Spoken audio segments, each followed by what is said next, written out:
I'm delighted to welcome you to today's Global Careers Panel and Roundtable with the theme of crafting your place in the new global workspace.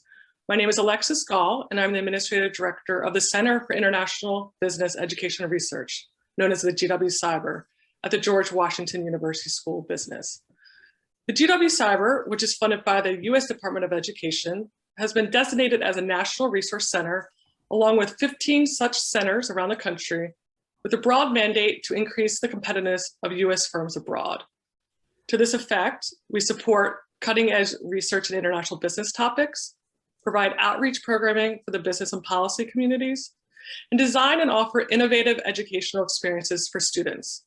A cornerstone of our student-centered programming involves preparing students for careers in international business-related fields in order to help meet our nation's need for competent, globally minded talent. Today's event is an example of such an initiative. We are so excited to have the opportunity to bring together an amazing group of global leaders who you'll be introduced to shortly. Over the years, we at the GW-CIBER have had the great fortune to work with renowned international careers expert Stacie Berdan, who has helped conceptualize this event and brought together this impressive group of global leaders who are serving as panelists and discussants today. Stacie is a seasoned global executive, an international careers expert, and a best-selling and award-winning author on how to succeed in the global marketplace. Her career has taken her around the world, creating successful marketing strategies and communication campaigns for some of the biggest global brands. She has served as coach, counselor, and strategist to CEOs, politicians, senior executives, and students around the world. But the role Stacie enjoys the most is serving as an advocate, promoting the need for global awareness, cross-cultural competency, language acquisition, and study abroad for all. She has authored and co-authored 6 books and has been featured in numerous media, including NPR, CNN, the New York Times, the Wall Street Journal, Forbes, Fortune, and many more. I'll now turn it over to Stacie. Thank you and enjoy today's program. Wow, thank you so much, Alexis, for that lovely introduction. Thanks to the faculty, staff, and administration, GW and CIBER, for supporting this terrific event. And in particular, Professor Anna Helm, Alexis, who you just heard from, Nevada Yakova, and of course, Dean Anush Mehrotra, who's always a big fan and supporter.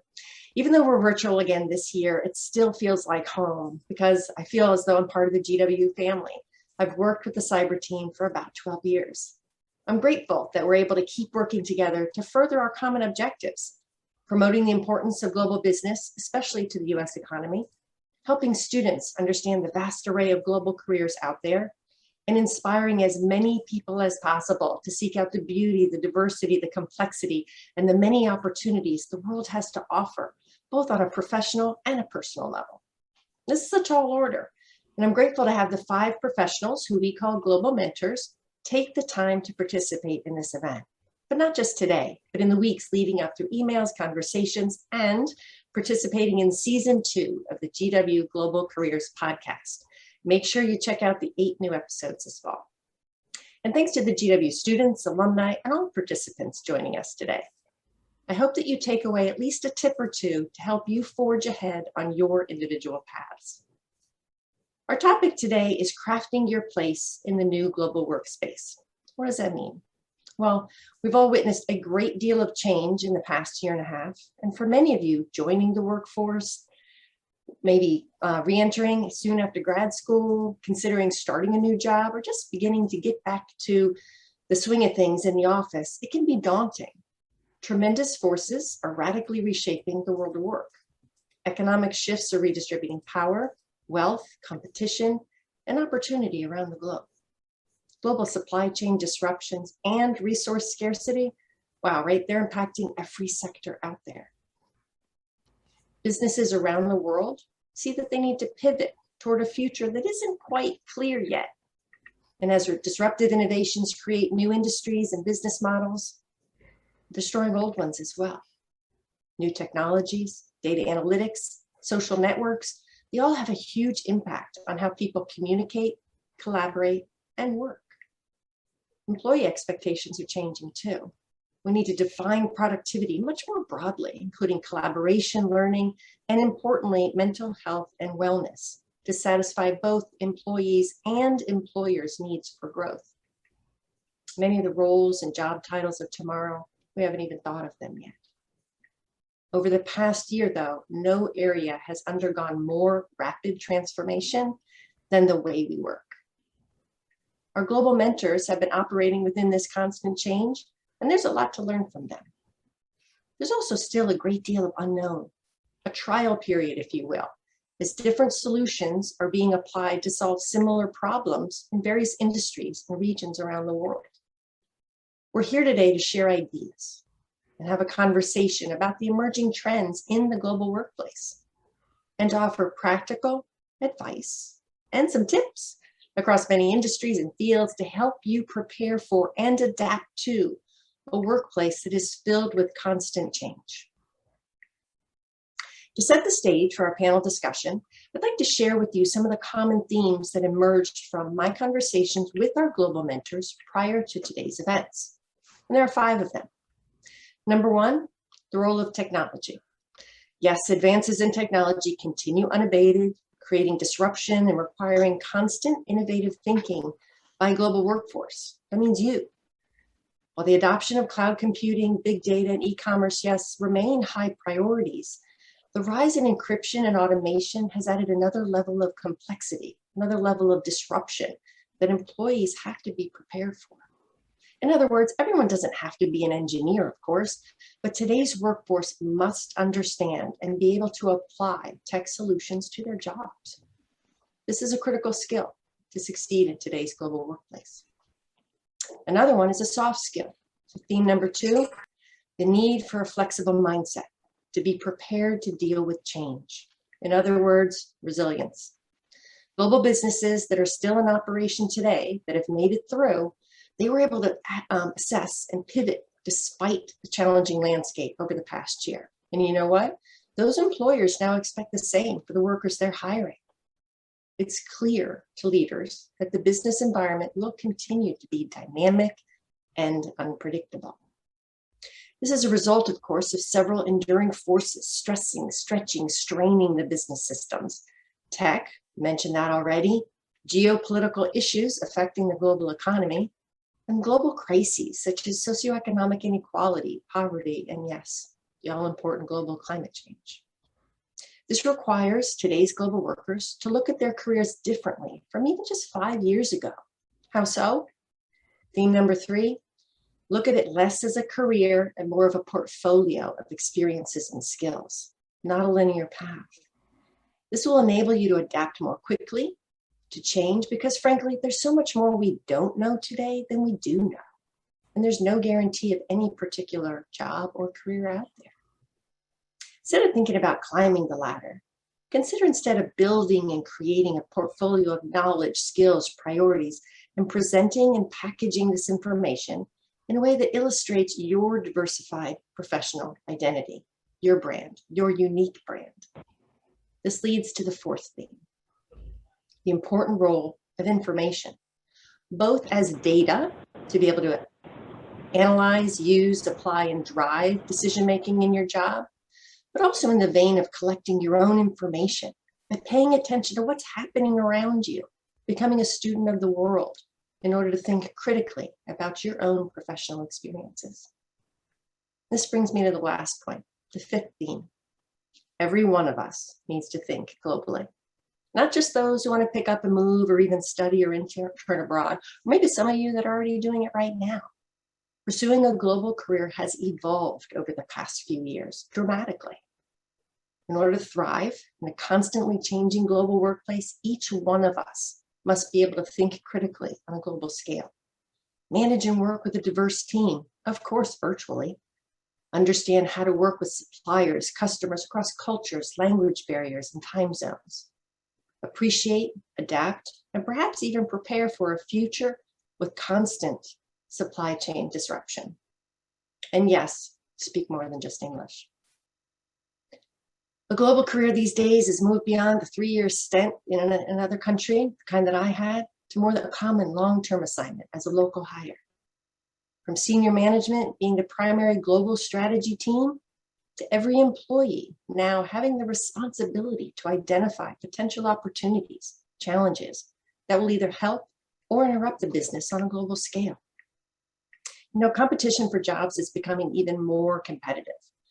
With the rise of the global contract worker and virtual teams, employers can hire talent from anywhere, and they are. Emerging markets such as India, Indonesia, South Africa, Brazil, Morocco, Colombia, these are all expected to have a surplus of college-educated professionals in the coming years. Asia Pacific is expected to rebound faster than other regions, pushing greater surges there, particularly in China. So developing and applying a global mindset, it's critical to crafting your place in the new global workspace.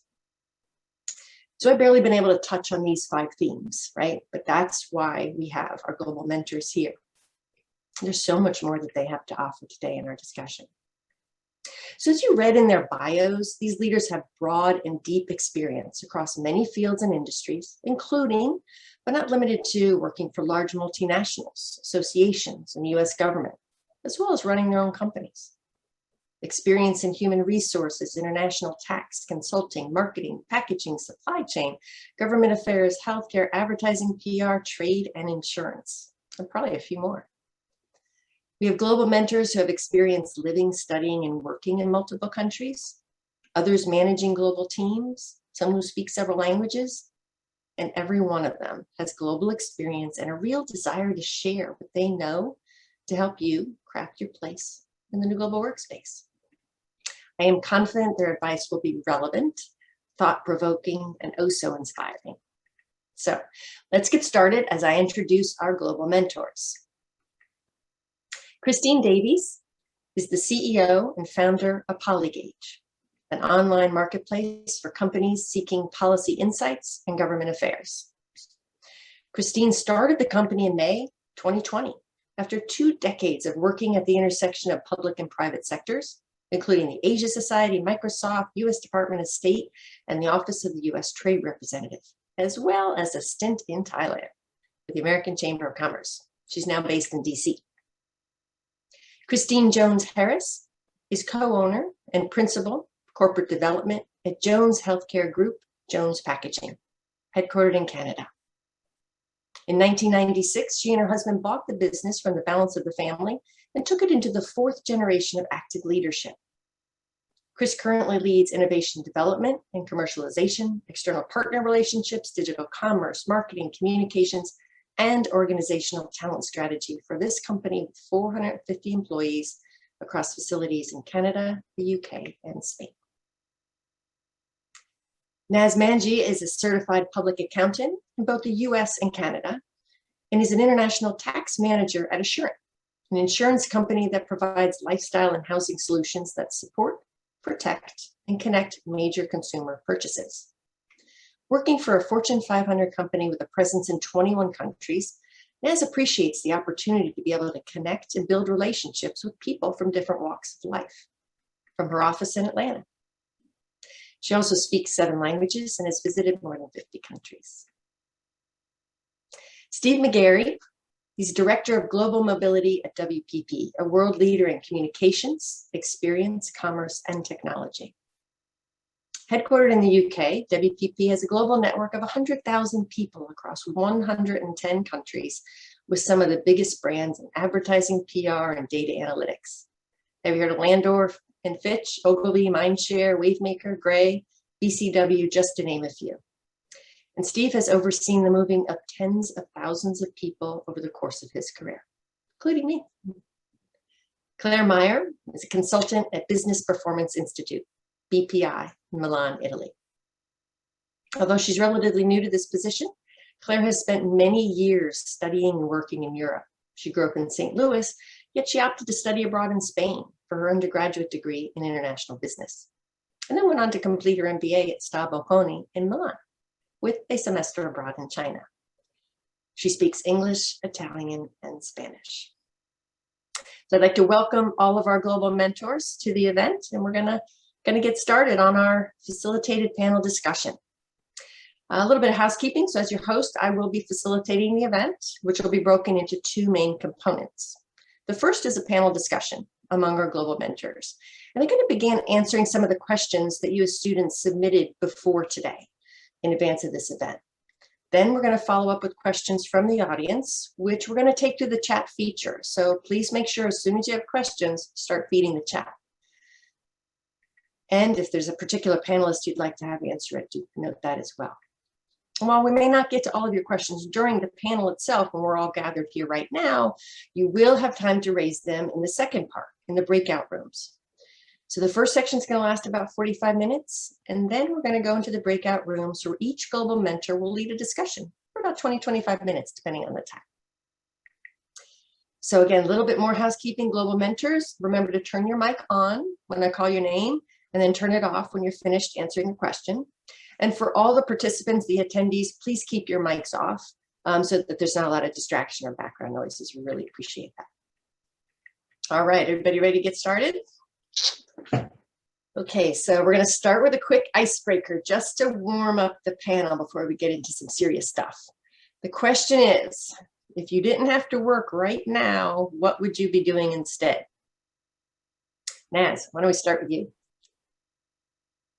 Stacie, could you tell I was sitting on the edge of my chair because I'm so excited to answer this question. If I really didn't have to work right now, I would convince my husband to stop working as well and help me build the ambulance that we bought a year ago to make it into our van life project. So it's super exciting, but we just never get to it because of all the work in our busy schedules. Awesome. That's great. Chris, how about you? So honestly, Stacie, if I didn't have to work, I'd be on a golf course somewhere. Golf has been a common theme across our 3 children, my husband and me. Great family memories, great family trips. So I just find getting out on the course, walking, clearing my head, slamming a ball is really good for giving me some perspective on many, many things. So that's what I'd be doing. Wonderful. That sounds great. Claire, how about you? Sure. So I'm thinking more in this moment, if I didn't have to be working. I'm actually passing through my hometown of St. Louis right now, and I think we're having one of the most beautiful autumns. You can probably catch a little glimpse of it outside. So honestly, in full nerd transparency, I think I would be out walking the park and listening to an audiobook.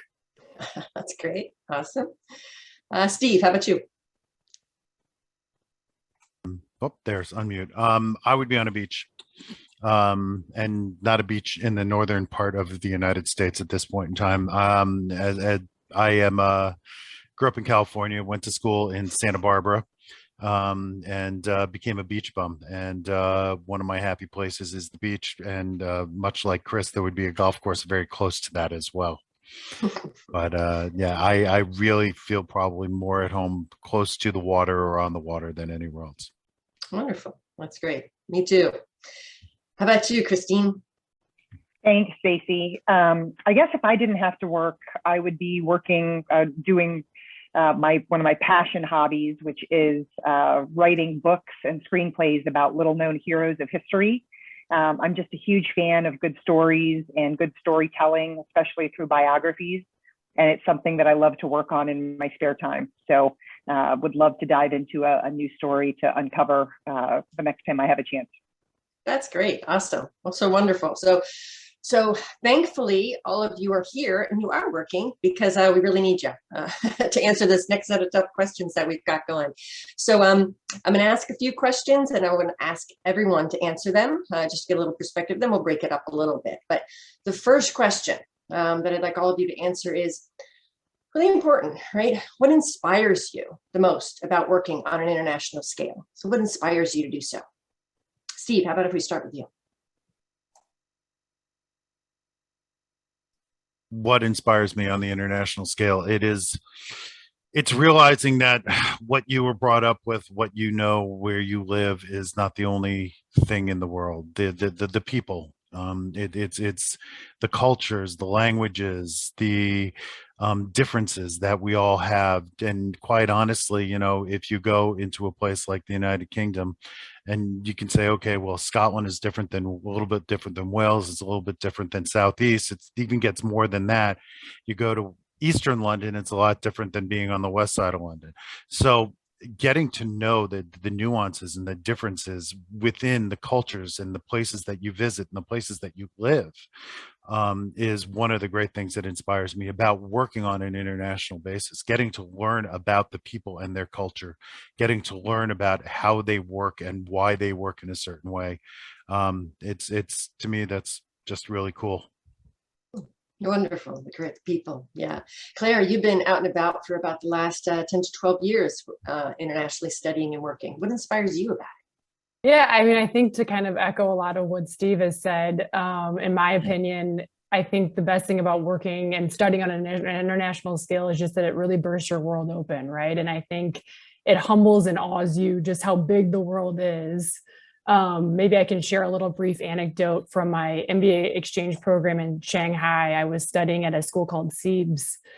And I remember I was part of a course there called China's Rise, America's Decline, as one of the only American students in the classroom. And I think that was just such a unique experience, right? A totally different point of view. And I'm kind of embarrassed to admit this, probably for the students on the line, this will be, less surprising, but it was the first time that I learned about the China's huge Belt and Road Initiative, which is like, something like 12 times the size of the Marshall Plan. So I think there's just so much richness outside of, in the world. And I think to get to broaden your perspective is really the true blessing of international, study and work. That's great. Amazing. Christine, how about you? I'm going to build on that too, what Claire and Steve have shared. I've had the chance to live in 3 different countries, in Thailand and in England and in Germany, and I've worked in over 80 short-term as well as longer term. And I love seeing the diversity of perspectives and the diversity of ideas that you get from working around people who are all, so different and come to their work and their lives with such different perspectives and passions. However, I also love discovering roots of similarity, despite all of that diversity of cultures around the world, and getting to work with people and find, how much we have in common. I think about the history that we share as a world, even though we're spread out over thousands of miles, but we're connected by centuries of trade routes and migration, and now maybe a little too much by the internet. But nonetheless, it really does help to, give perspective. And I love uncovering some of those threads that really bring us together too. Great. Yeah, we're different, but we're alike. So many people saying people make it. How about you, Chris? What do you think?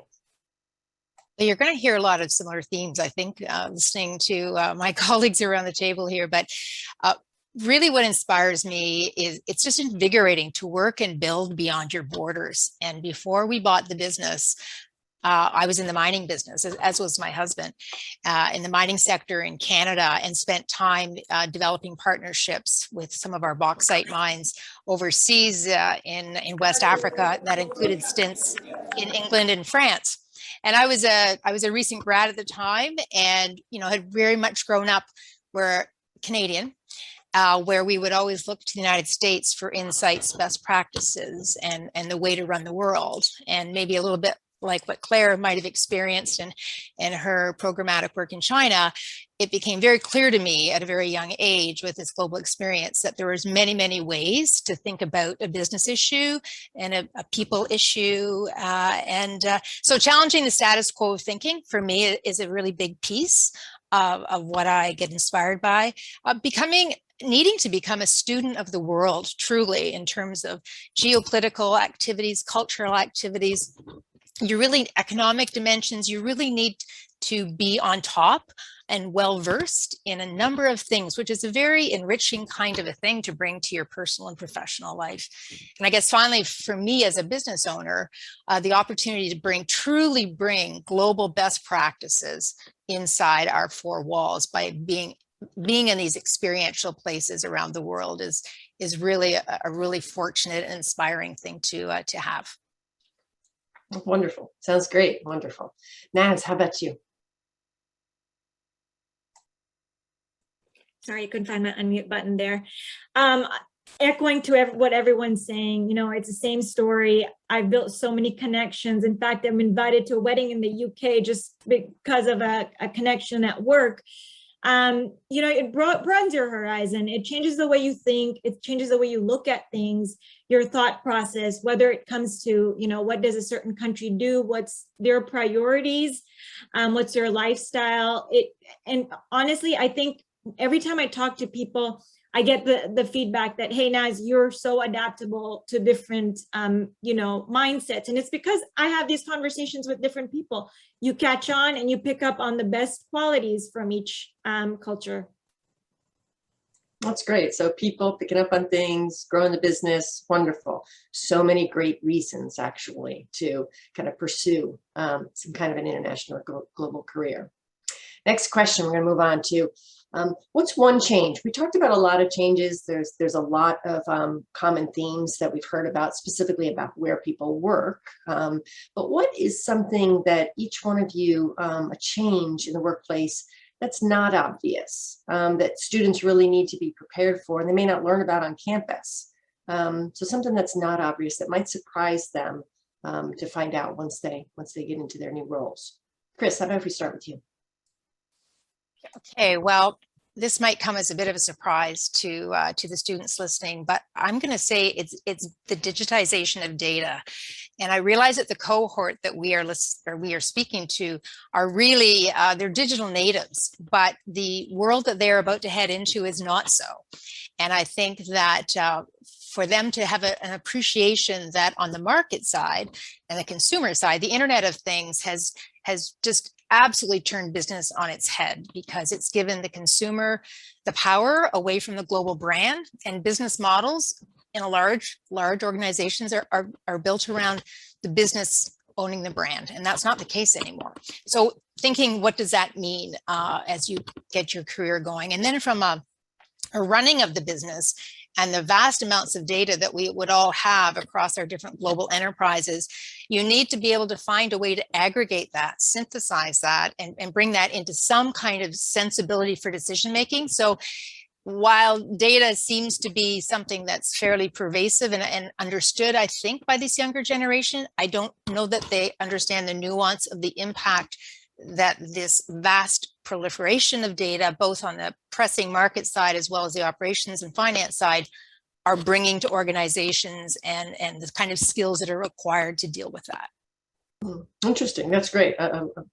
Great comments. Wonderful comments. Christine, how about you? What should surprise everybody? Yeah, I think it may surprise some, maybe not as much the cohort that has kind of self-selected into a conversation on global careers, but even so, the degree to which there are lessons being learned both ways between countries of all wealth levels. And I think, the education and the awareness that technology has enabled for people all over the world has been a big part of that, as well as overall global development over the decades. But, the world of the last several generations, where everyone reported to and worked for G7 countries and their companies, has changed.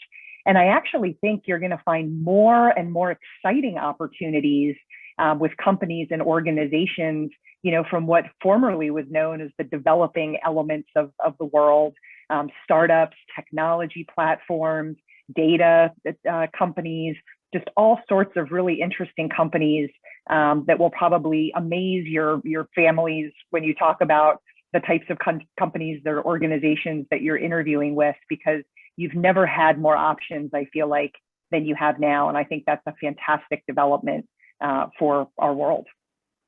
Great, exciting to look beyond the typical Western-based MNCs. All right, great. Naz, how about you? Other than fax machines are still a thing. In tax, we still fax things to the government agencies for security purposes. So learn how to use a fax machine. That took me by surprise when I joined the workforce. You will deal with a lot of foreign countries, foreign roles, no matter what path you take, right? So knowing your social skills, your soft skills plays a critical role. I see a lot of interns coming in, and sometimes they kind of struggle with that aspect. Just be yourself, and know that the workforce is welcoming you the way you are. Great to know. Great to know. How about you, Chris? Nope, I already asked you, Chris. I'm sorry. Claire. Sure.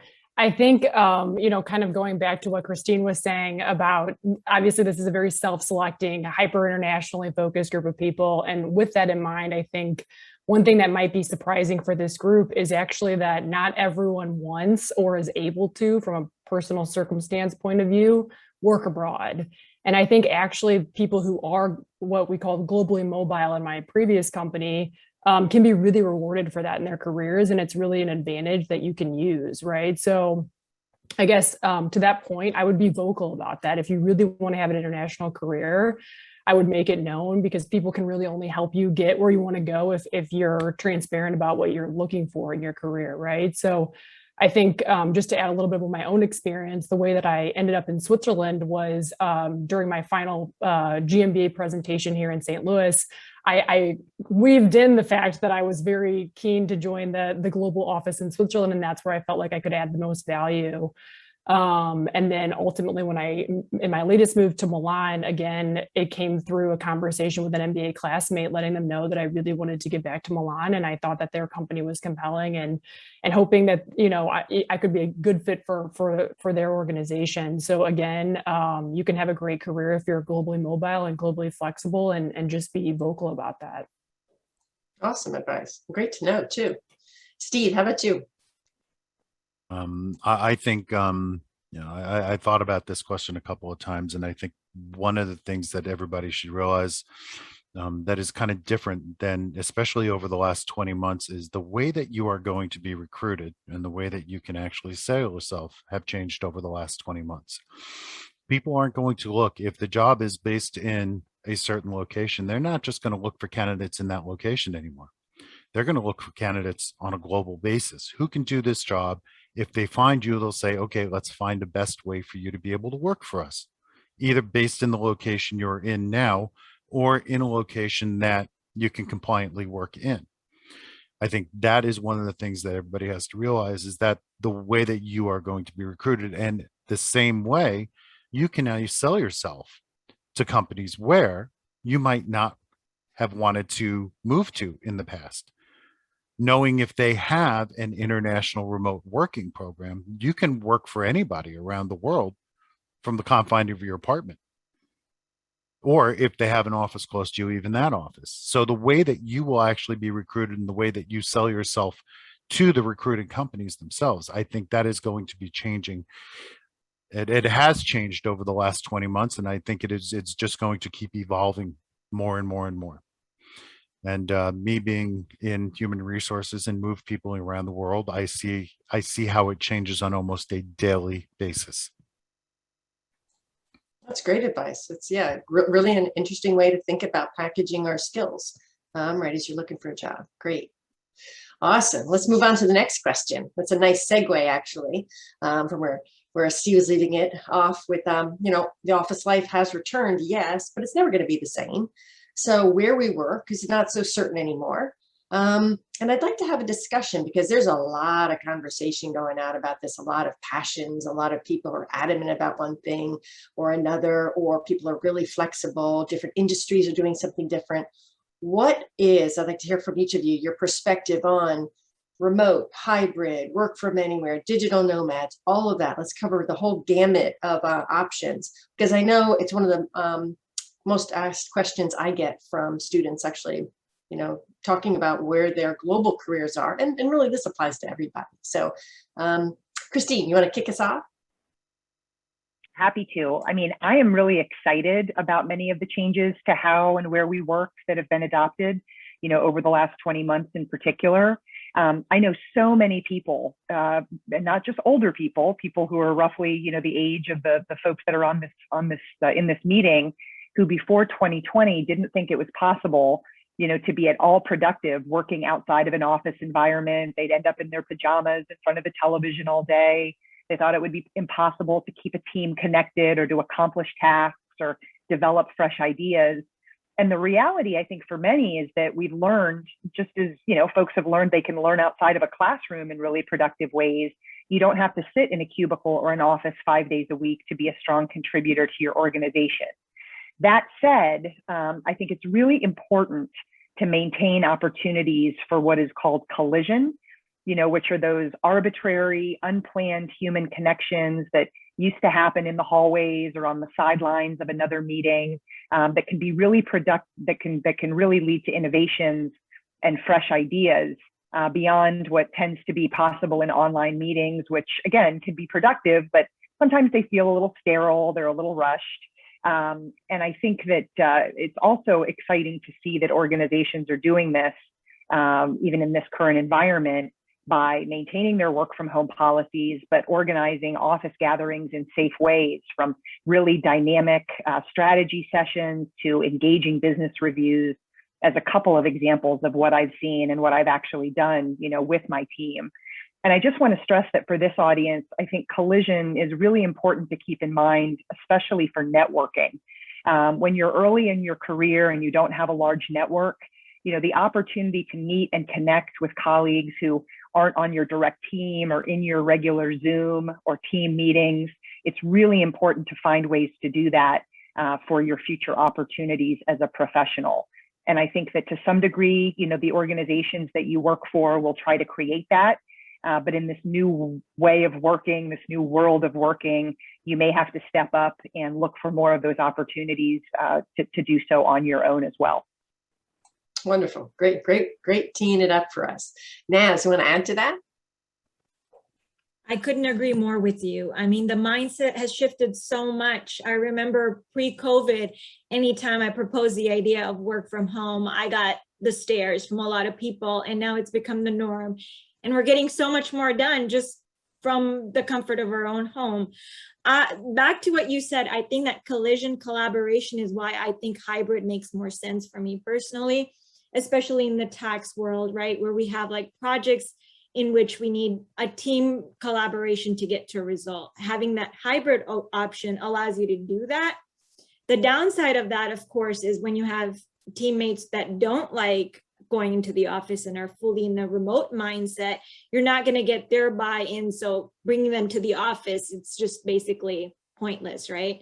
For me, the remote working, what's really been beneficial is I can now focus not only on my work, but my health as well. I'm eating healthier. I can carve out time to go to the gym, although I haven't gone for a month, but I tend to carve out time to go to the gym. And it's just helped me to spend time with my family, because in the finance world, our deadlines are so tight, so quick, turnarounds like crazy, and we're not battling with traffic. We can do it all. That's great. Wonderful. Interesting. So Chris, you run a global business and you've got a lot of design and creativity going on there. What do you think? Yeah, so I'm probably going to be one of those, the one you don't want to hear from. But what COVID taught us is that we could tread water with our business with remote work, but on no level could we move our business forward with remote work. And I think, Stacie, your point, we are very much, our business model is really rooted in those collision moments, those collaboration moments around client challenges and product design, things that you just can't book a Zoom and have a contrived set time to get those kind of ideas and creative thinking going. So we lost a lot of that over the last 18 months. Now, we were an essential service, and we're the only one on the screen that's manufacturing. So being in the healthcare sector, we had to keep all of our plants open and find a way to make them safe places for people. We were, of course, moved our office colleagues off-site immediately. And that in and of itself was a learning for an organizational learning. So you talk about nimbleness and resilience at an organizational level. I think we all learned that. But what we did learn is that we needed to find ways to bring people back in. So we have a mandatory 3-day-a-week minimum in our office. We moved everything into hoteling, which was another cultural shift for people who had to give up their private offices. If you commit to being here 5 days a week, you get an office. If you come 3 days a week, you hotel somewhere and you sign up for that. So it's an understanding that the world has changed for everybody, and we're all in this together. Now, having said that, our chief strategy officer has been based in the UK, London, for the last 4 years. And it works.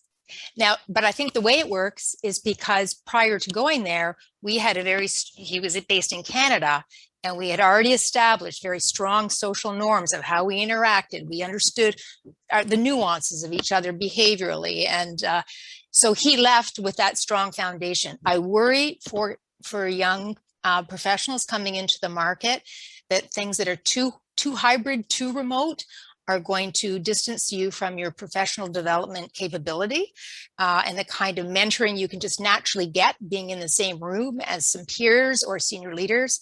And frankly, getting off the radar screen of the value that you're bringing to the organization. That's well said. And it's interesting, as you point out, different industries, of course, manufacturing. I mean, of course, there are some that actually really required that in person. So it's a really interesting perspective. So Claire, you've done the old work from anywhere. What's your take? Yeah, super excited to talk about work from anywhere. I mean, I think a lot of really interesting points have already been mentioned. I'll share a couple of points of view in terms of pros and cons. For me, work from anywhere is very exciting, just because I think, like we've talked about, there's this kind of revolutionary decoupling of livelihood from location. And I think back to, years and years ago, it seems like that was, being able to work from anywhere was kind of something that only bartenders and writers could really do. And now almost any office worker can do it, right? So, I myself have definitely benefited from it in the sense that, I was based in Switzerland in the past few years. I had, during COVID, I had the great fortune to spend a good chunk of time in Italy with my partner and a good chunk of time in St. Louis with my family. I think to echo some of the cons that have already been mentioned, I think from a professional development point of view, I would totally agree. I think you do still really need to get that face-to-face time in order to develop relationships and then to kind of find sponsors and people who are willing to support you through your career and who are willing to mentor you. I think the other point of view is if you're just picking up and moving to a foreign country, you do risk kind of being disconnected from the local community, right? And miss out on that really immersive experience in a foreign country. And then I think, obviously, Steve and Naz are much more experts on this than I am, but there are serious tax implications, right? And I think just a gentle word of caution from myself, after having moved to all of these places during 2020, I did get a pretty surprising tax bill that I wasn't really expecting, and I actually had to account for the days that I was in the U.S., right? So I think it's really good to be aware of those issues going in. That's a great point. Yeah. So it sounds glamorous and wonderful and fabulous, and maybe there is a way to make it work, but you have to be cautious. Steve, you've transferred people all over and for years. Can you comment a little bit on digital nomads and other types of, the workspace? How much time do you have? Well, I mean, Claire, Claire's talking about working from anywhere, and digital nomads is part of working from anywhere. One of the things that everybody has to realize, one of the things that Claire actually mentioned, was that there are compliance risks when you just pick up and go somewhere. There are immigration compliance risks. There are employee tax requirements. There are employer tax requirements. There are permanent establishment setups where the company now becomes taxable in that location. There is employment law situations. So all these things have to be taken into consideration before somebody can, quote unquote, work from anywhere. So we as a company actually look at all those compliance risks before we do it. Now, in this situation, as far as these digital nomads, for those of you who are not really sure what a digital nomad is, it's very simple. It's you pick up your laptop, you pick up your backpack, you go to a place and you say, I'm going to work here for the next 6 months. And they say, yay, please do. This all came about because during the pandemic itself, there were a lot of places where people would usually go on vacation that they weren't going to. So they lost a lot of money. They lost a lot of vacation money, lost a lot of revenue. So they were opening up. Barbados was a perfect example. They were one of the first places to open up. We had a stream of people going down there. And the reason why we had people going down there is because of the immigration situation that was happening in the United States. People lost their right to work in the United States, but we wanted them here to be able to do it. So we sent them down there as digital nomads, and they were able to work down there for a specific period of time. That works for us simply because our company does not have a presence in Barbados. If you are going to pick up and you are going to work someplace, you have to make sure that your company does not have a physical presence in that location, because if you do, you are now working in the location, which means you would actually now need a proper work visa itself. So a digital nomad is great in a lot of locations in that you don't need a visa, but there are still applications that you should have to fill out. Some places actually require you to pay money. Some of them are quite expensive, like $3,000 or $4,000 for you to actually have the right to go down there and spend the money. If anybody wants to try to do a digital nomad assignment or situation, educate yourself. Quite honestly, the last thing you want to do is go to a location and realize that you have been in the location out of immigration status. You now owe taxes there, and you may have put your company in jeopardy as well. So if you're going to do a digital nomad, make sure you know all the rules and regulations for it. You have a specific country you want to go to. It's very simple. You can type in the country name, digital nomad. It'll bring up everything you need to know about it. There are still compliance laws surrounding these. However, one of the things you also have to realize is that people are actually starting to travel again. So the places that you would stay really cheap in these locations are no longer that cheap. We were able to get an apartment on the beach in Barbados for $1,800 a month. That same place is now going for $8,800 a month. They just wanted the money. That's why they were doing this. There are still plenty of places that do it, still plenty of places that offer the opportunity. One of the favorite places for our colleagues in Europe is Croatia. They love it, absolutely love it. But as I said, do your research, educate yourself on what is required for you to do there. And if you are working for a company, let them know you are going. You cannot just pick up and go. Let them know that you are going. Oh, that was great. Great lesson. Certainly I learned a lot right there. So thanks for that, Steve. I think a lot of people think that you can just pick up and go and not tell your employer. So good to know that that's not possible. So interesting times that we live in for certain right now with respect to this. I'm going to move on to the next set of questions. I want to ask, how have global assignments or jobs, roles changed in the past few years? And what advice do you have for those who want to pursue a global job right now? I'm going to start with you, Steve. Just kind of go right into that because I know you've seen a lot of change recently. Yeah. As Stacie mentioned, many years ago, I actually handled her relocation to Asia and back. One of the things that came about at that point in time was the way that we moved people around the world was that somebody would leave the United States, they would go to Hong Kong, they would be there for 3 years, they'd come back and bigger and better job and all those wonderful things that go with it. That is not the way things move anymore. One of the things Stacie mentioned earlier is a lot of way that people are moving is basically on a local to local basis. So if you are going to leave where you are at this point in time, if you're going to leave DC and you are going to take a job anywhere in the world, for the most part, you would be put on a local contract. You would be put on a local pay scale. You would get local benefits. You would get local retirement.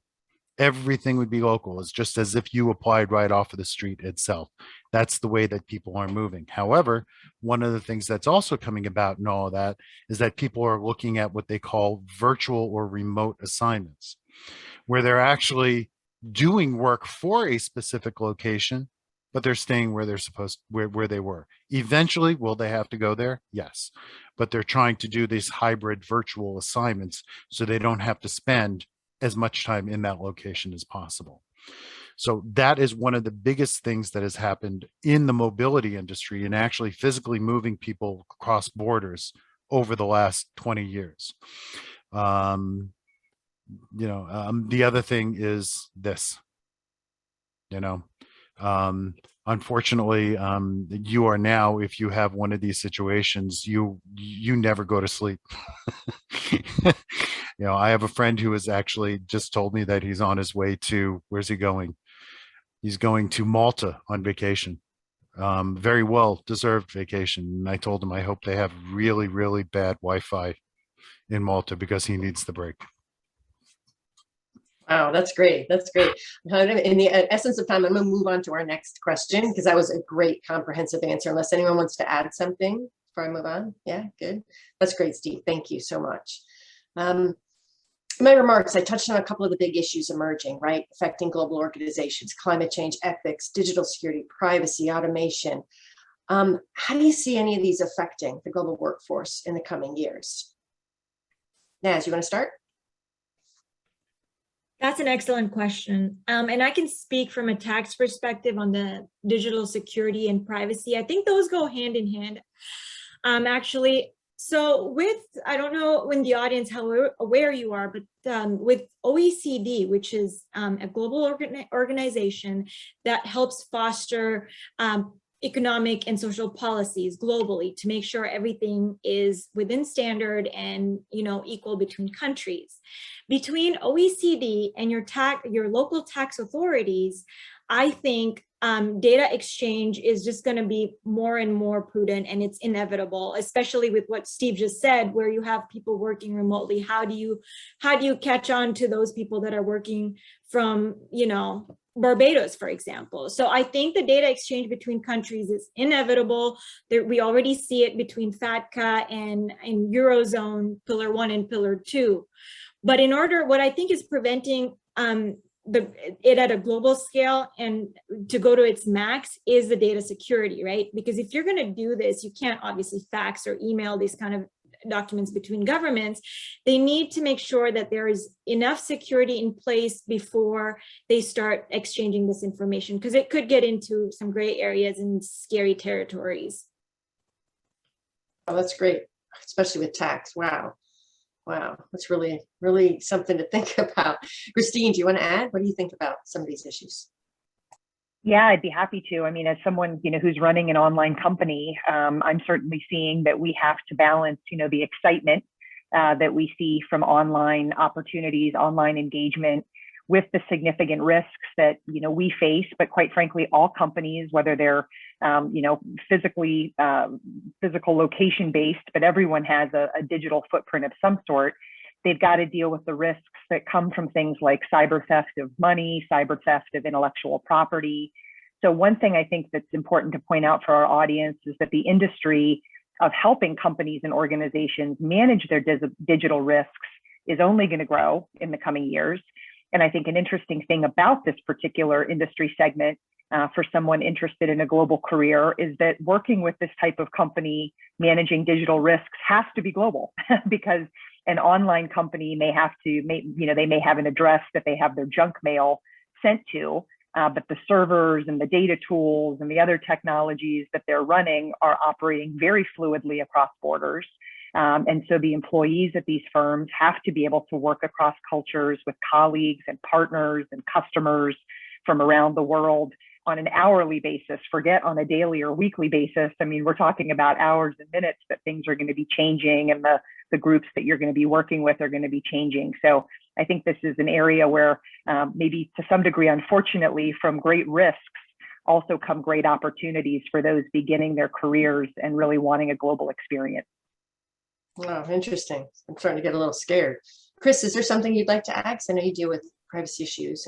Yeah, so I guess I would also add one more big issue, Stacie, and that's global public health. The pandemic that we've just moved through is not the last one we're going to see. And with global movement of the workforce and travelers period, we're going to see more of them. So I would just say heads up to the kids coming into this scenario to be aware of the public health authorities of the regions that they are looking to move to, understand their structure, how have they responded. I was just on the phone telling Stacie last week with one of our Italian clients, global client, locations around the world that we're fortunate to support. And he indicated to me that he's actually using public health data around COVID outbreaks to make sourcing decisions for his next packaging brand launch, because he wants to go to a part of the world that is de-risked in that area. So things like that were never on the sourcing radar screen before. So just factoring that into your thinking of where you go, but also the opportunities that it brings to really have an enriched kind of an experience, because we actually a year ago now, so in the middle of the big hits of COVID here in North America. We bought a company in the UK, a manufacturing company in the UK, sight unseen, which against any of our other acquisitions, we would never consider doing. But we couldn't even move our UK colleagues across to this region in the UK on the East Coast because they weren't allowed to move inside their own country at that point in time. So it was the iPhone, as Steve said, it's handy. You know, you have the virtual tours as best possible. You did the due diligence, which typically these war rooms are done digitally anyway now. But so just thinking business has to continue on. So for the students to come in with that concept of, okay, so that happened, am I safe? But now what? And let's get on with it. So having that kind of in their mindset as they're moving forward. And then the only other comment very quickly is sustainability. Glasgow's front and center for everybody in the last few weeks. The UN 14 sustainable goals for a sustainable planet. I would really encourage this cohort to have a good understanding of those, because any company they go into that's working on a global basis is going to have to be adopting some of these science-based targets inside their business and into their supply chain. So being savvy in what they are and understand how you can make good business value sense out of something that is the right thing for the planet is something that they really need to balance and keep in mind. That's great. Great advice. Yes. Yeah, sustainability for sure. Maybe some of these you guys can dive into a little bit more in the breakout rooms because they deserve so much more attention. And that story about sourcing based on pandemic and knowing that it is not, it's not the last one.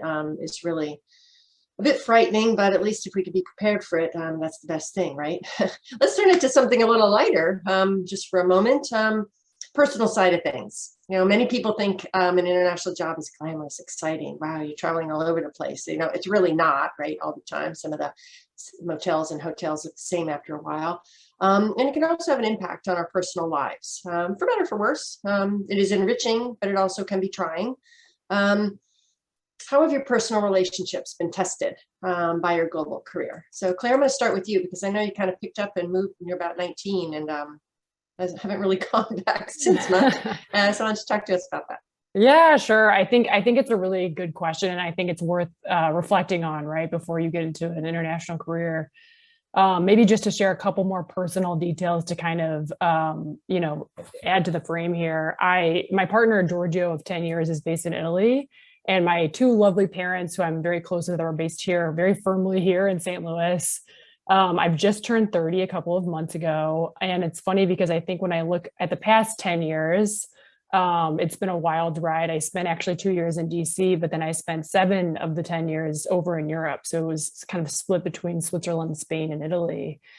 And I always think for me, it's been an adventure these past 10 years, but I do feel a sense of apprehension for the next 10 years, right? When I start to think about you know, aging parents on one side of the ocean and then looking to raise a family abroad, you know, in a foreign country on the other side of the ocean. I think definitely it feels like it's a life that lacks cohesion. And I think sometimes I do feel a little bit of a sense of comparison, you know, in terms of my friends here that are from St. Louis, that have partners from St. Louis that are looking to raise a family supported by their own families in St. Louis.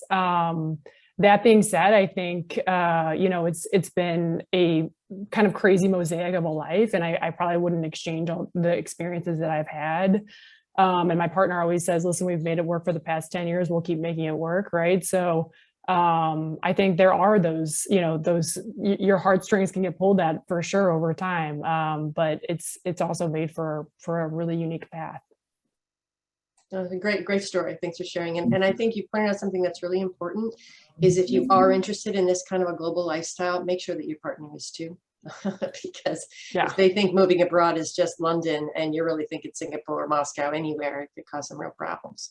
So Naz, do you want to add something else?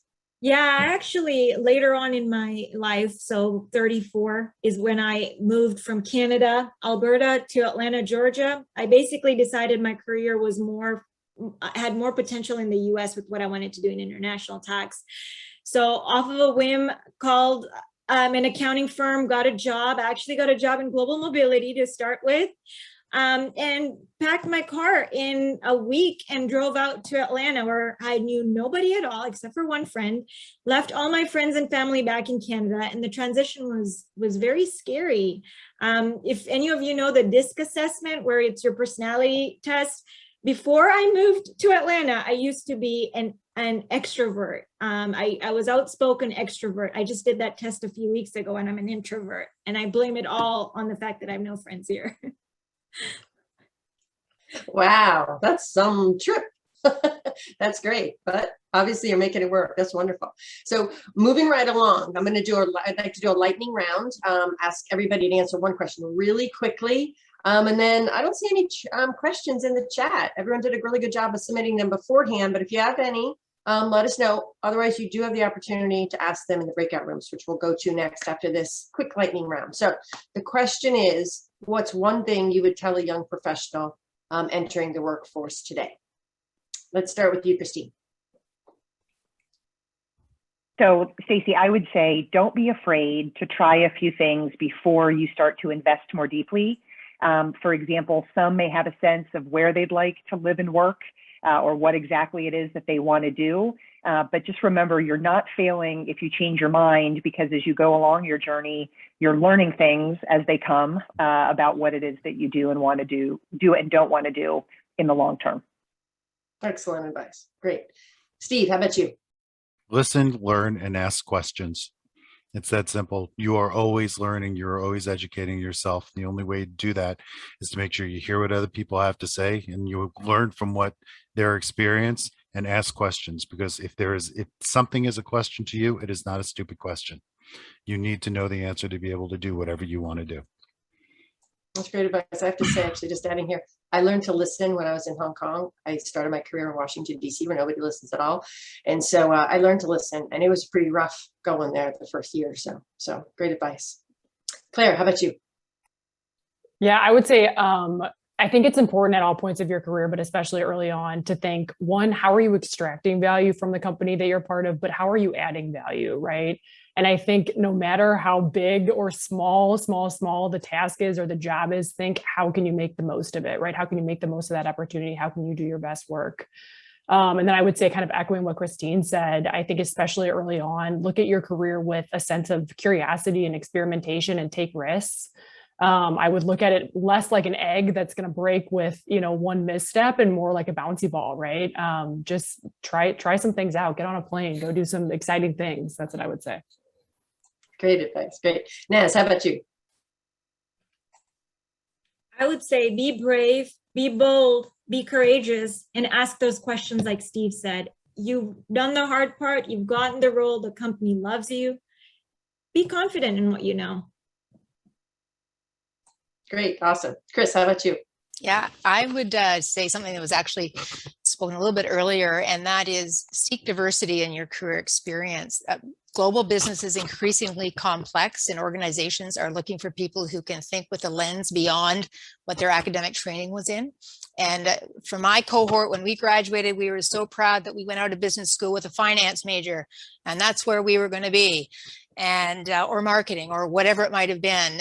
I would really encourage, we look now for people with what we call in our organization fat eyeballs, who can look widely at things, because to Claire's point, that brings us organizational value in complex decision making.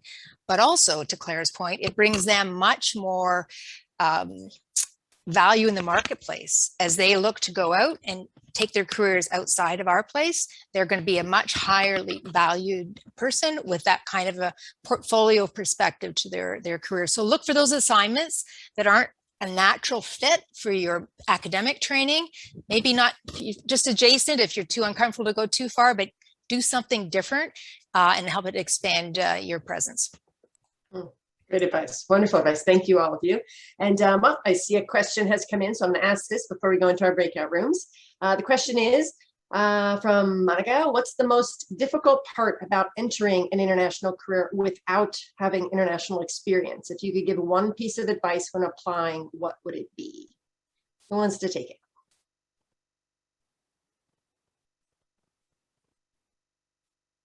Okay, Steve, I yeah. got it. You know, honestly, it's just like applying for any other position, job. It is be yourself, be your true self. If somebody feels that you would be right for the position, you know, they will give it to you. Do your research.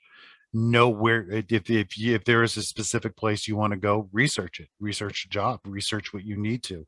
Let them know what your interest is. Let them know how much you really want to get the experience, and you know, sell yourself on it. But you have to be yourself on it, because if you are not what you present yourself to be, it is very, very difficult to come back from someplace overseas. Great So advice. so be yourself and do your research. Mhm.